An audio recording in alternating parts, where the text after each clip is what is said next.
پہلی چیز ہے نیت، دوسری ہے تکبیرۃ الاحرام۔ تکبیر کہتے ہیں اللہ اکبر کو، احرام جو چیزیں حرام کر دے۔ کیا کیا حرام کر دیتی ہے؟ جب آپ کہتے ہیں نا نماز کے لیے پہلا اللہ اکبر، اللہ کہتا ہے یہ صرف تکبیر نہیں ہے، یہ ہے تکبیرۃ الاحرام، یہ کئی چیزیں تم پہ حرام کر دیتی ہے۔ کیا کیا حرام ہو جاتا ہے انسان پہ؟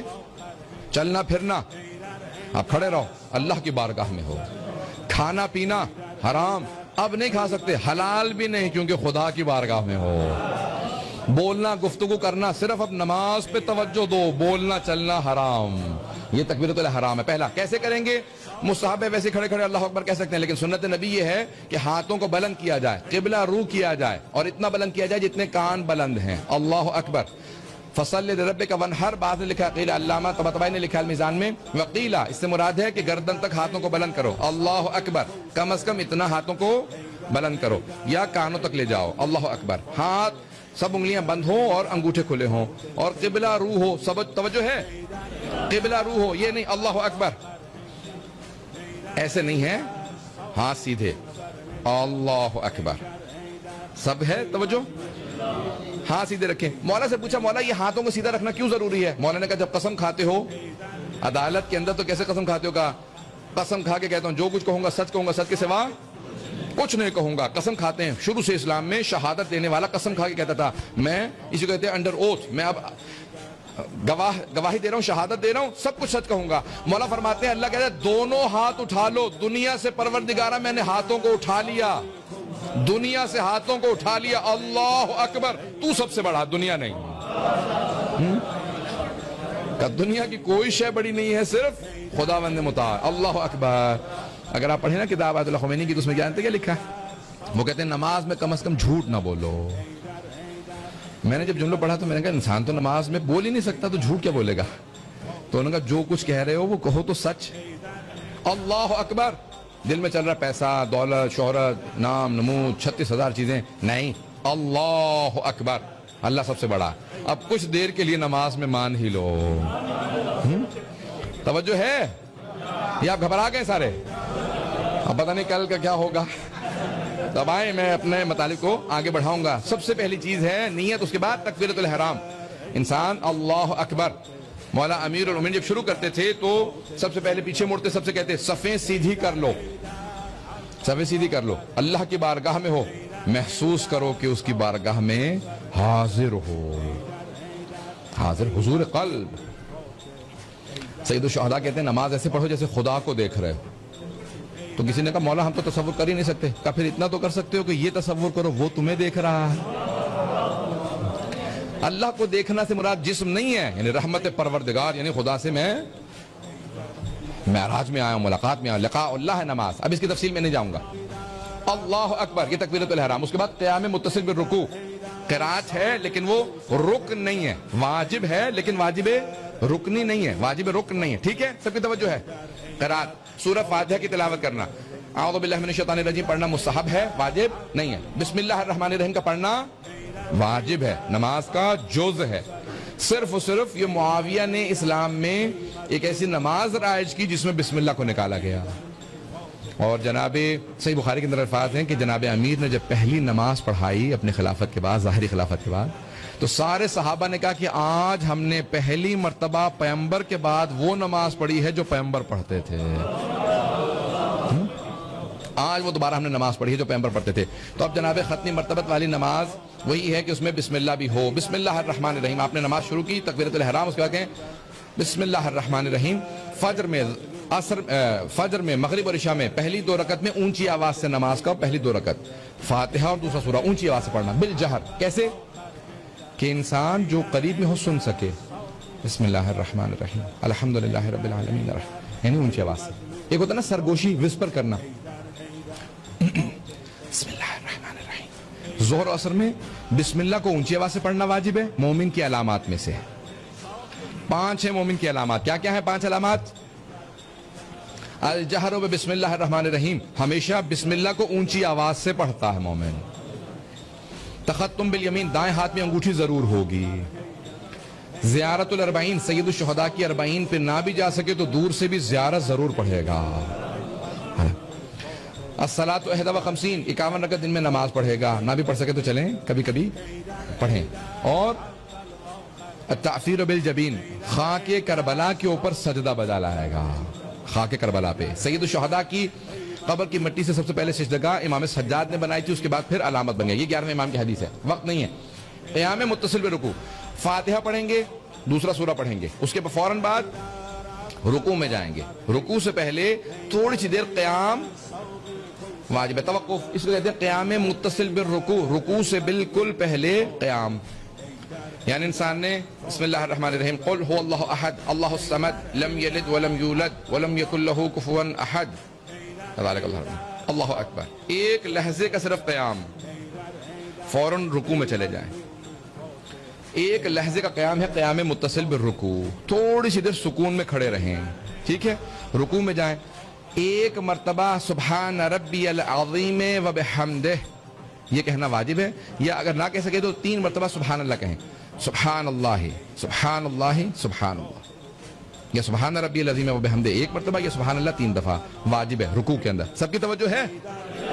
تو 3 مرتبہ رکوع کے اندر آپ کہیں گے، رکوع واجب ہے۔ رکوع کے اندر ایک مرتبہ پہنچ جانا، ذکر اگر نہیں بھی کر سکا تو پہنچنا رکوع میں اور واپس آ جانا، یہ ہے رکن، اور جو ذکر ہے وہ واجب ہے لیکن رکن نہیں۔ اگر غلطی سے کوئی ذکر بھول جائے، رکوع کر لیا تب بھی نماز صحیح ہے، بعد میں سجدہ سہو کرے گا، لیکن اگر رکوع نہیں کیا تو نماز دوبارہ پڑھنی پڑے گی۔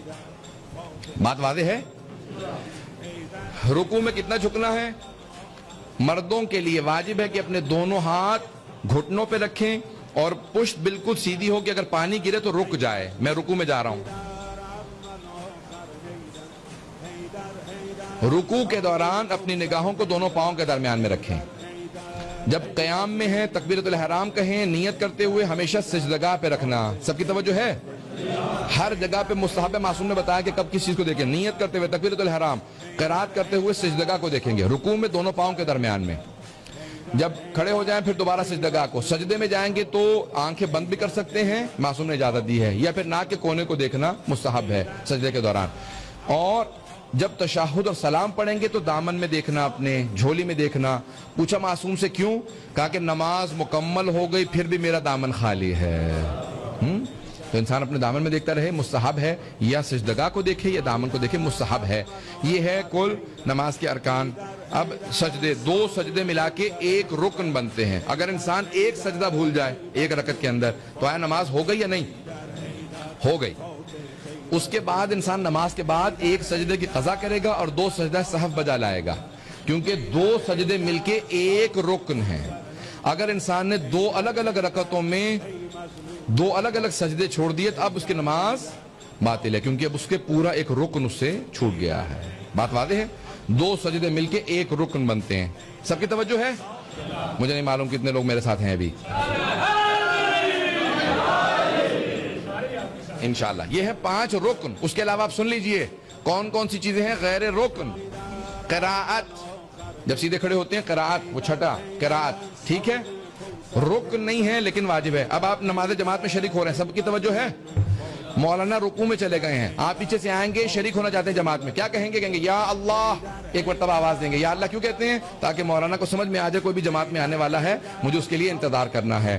بہت سے لوگ کہتے ہیں ان اللہ مع الصابرین، عربوں کی عادت ہے وہ اکثر اس آیت کی تلاوت کرتے ہیں، ان اللہ مع الصابرین، اللہ صبر والوں کے ساتھ ہے۔ تھوڑا سا سجدہ اگر اپنا رکوع طولانی کر دیں گے میں بھی شریک ہو جاؤں گا۔ اب لیکن مستحب ہے کہیں یا اللہ، ایک مرتبہ یا اللہ کہیں گے تو وہ سمجھ جائے گا کہ ابھی یہ کوئی شریک ہونے والا ہے، ٹھیک ہے؟ تو کیا کریں گے آپ؟ نیت، تکبیرۃ الاحرام، میں 4 رکعت ظہر کی پڑھتا ہوں واجب قرآن، اللہ اکبر، قیام متصل برکوع، اور رکوع میں شریک ہو گئے، اور پھر سجدہ۔ تو آپ کا کوئی بھی رکن نہیں چھوٹا، اس لیے آپ کی نماز جماعت ہوگی۔ قراءت چھوڑ دیں گے کیونکہ نماز جماعت میں 5 رکن پورے ہو رہے ہیں۔ بات کلیئر ہو گئی؟ تو اب اگر انسان کے رکن پورے ہوں تو نماز جماعت میں شریک ہو سکتا ہے، اور اس میں کوئی حرج نہیں ہے کہ اگر وہ قراءت، فاتحہ، دوسرا سورہ چھوڑ دے کیونکہ نماز جماعت میں ہے، ٹھیک ہے؟ اب اس کے بعد قراءت کے علاوہ انسان کا رکوع سجود کے اندر ذکر کرنا واجب ہے، لیکن واجب رکنی نہیں ہے، واجب غیر رکنی ہے۔ رکن نہیں لیکن واجب ہے۔ سب کی توجہ ہے؟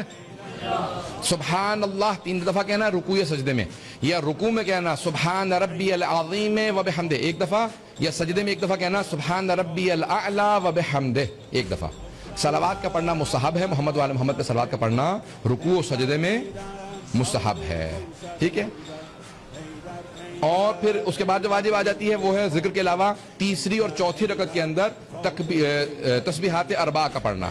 تسبیحات اربع 4 تسبیحات جن کو تسبیحات اربع کہا جاتا ہے. سبحان اللہ والحمد للہ ولا الہ الا اللہ واللہ اکبر یا سورہ فاتحہ کا دونوں میں سے کوئی ایک پڑھ لیں. 3 مرتبہ تسبیحات اربع یا ایک دفعہ سورہ فاتحہ. ٹھیک ہے دونوں میں, لیکن افضل تسبیحات اربع ہیں. یہ ہو گیا. اور پھر ہے تشہد. دوسری اور آخری رکعت میں تشہد کا پڑھنا. اشہد ان لا الہ الا اللہ وحدہ لا شریک لہ واشہد ان محمدا عبدہ ورسولہ اللہم صلی علی محمد وعلی محمد. صلوات کا تشہد میں پڑھنا واجب ہے شیعہ سنی سب فقہ کے اندر. یہ کم از کم آپ کے لیے جو رکوع سجود تشہد اور سلام السلام علیکم ورحمۃ اللہ وبرکاتہ ایک سلام کا واجب ہے, اور مستحب اور بھی ہیں. السلام علیکہ ایہا النبی ورحمۃ اللہ وبرکاتہ پہلے کہیں گے. السلام علینا وعلی عباد اللہ الصالحین السلام علیکم ورحمۃ اللہ وبرکاتہ. یہ سلام, یہ ہے آپ کی کل نماز. اس کے بعد 3 تکبیریں واجب نہیں ہیں, لیکن پیغمبر نے اپنے آخری حج میں پوری امت کو وصیت کی کہ یہ 3 تکبیرات میری یاد ہیں, جب تک رہنا میری اس یاد کو باقی رکھنا. جب سلام دے دو تو اس کے بعد 3 تکبیرات یہ میری یاد ہیں. پیغمبر کی سنت ہے, رسول خدا ہمیشہ جب نماز مکمل کرتے السلام علیکم ورحمۃ اللہ وبرکاتہ کہتے تھے اللہ اکبر اللہ اکبر اللہ اکبر, اور پھر اس کے بعد صلوات پڑھنا پیغمبر اور کیا, کیونکہ ہم 3 تکبیریں پیغمبر کی یاد میں کہتے ہیں, اس لیے اس کے بعد صلوات پیغمبر پہ بھیجتے ہیں. بات واضح ہو گئی سب لوگوں کے لیے. اب یہ یاد رسول خدا ہے, اس لیے ہم یہ 3 تکبیرات بالکل ترک نہیں کرتے. پیغمبر نے بہت زیادہ تاکید کی. قنوت سنت مؤکدہ ہے, واجب نہیں ہے. واجب نہیں ہے لیکن سنت مؤکدہ. پیغمبر نے بہت زیادہ تاکید کی ہے, ائمہ علیہ السلام نے بہت زیادہ تاکید کی ہے. کیوں؟ پیغمبر سے پوچھا کہ یا رسول خدا نماز میں سب سے زیادہ کس فعل کا ثواب ملتا ہے؟ تو آپ نے کہا طولانی قنوت کا, بہت طولانی قنوت کا. کچھ نہ یاد ہو تو کم از کم ہاتھ بلند کر کے سبحان اللہ ایک دفعہ کہہ دو. اور سب سے افضل کیا ہے کہ اللہم صلی علی محمد وعلی محمد. کچھ نہ یاد ہو تو بچوں کو صلوات اچھی طرح سے سکھا دیں کہ وہ قنوت میں صلوات ضرور پڑھیں. بات واضح ہو گئی؟ یہ ہو گئی آپ کی نماز مکمل.